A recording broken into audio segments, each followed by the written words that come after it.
రాజమండ్రిలో కల్తీ పాలు ఏకంగా ప్రాణాల మీదకే తెచ్చేశాయి.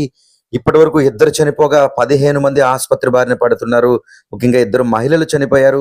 మగవారికి మూత్రపిండాల సమస్య ఏర్పడింది. చిన్నపిల్లలు అస్వస్థతకు గురవుతున్నారు. నిజానికి కల్తీ పాలు అనేది గోదావరి జిల్లాలో కలకలం రేపుతున్నాయని చెప్పుకోవచ్చు. ముఖ్యంగా పాలు చిక్కగా ఉండడానికి కొంతమంది కెమికల్స్ యూజ్ చేస్తున్నట్లుగా ప్రాథమికంగా తేలింది. ముఖ్యంగా గోదావరి జిల్లా ఒక రాజమండ్రి అనే కాదు, మనం పాలు కొంటున్నామా అవి జిగటగా కనిపిస్తున్నాయా? తస్మాత్ జాగ్రత్త. కల్తీ పాలు అనేవి తీవ్ర ఇబ్బందులు పాలు చేస్తున్నాయి. ప్రస్తుతం రాజమండ్రి లాలా చెరువుతో పాటు అనేక ప్రాంతాలలో ఈ కల్తీ పాలు కలకలం రేపుతున్నాయి.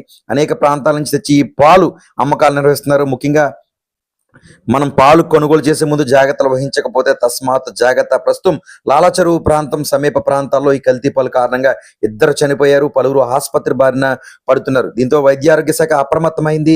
రాజమండ్రి సమీప ప్రాంతంలో దాదాపు ఇంటింటికి పరీక్షలు నిర్వహిస్తున్నారు. కల్తీ పాలుతో తస్మాత్ జాగ్రత్త.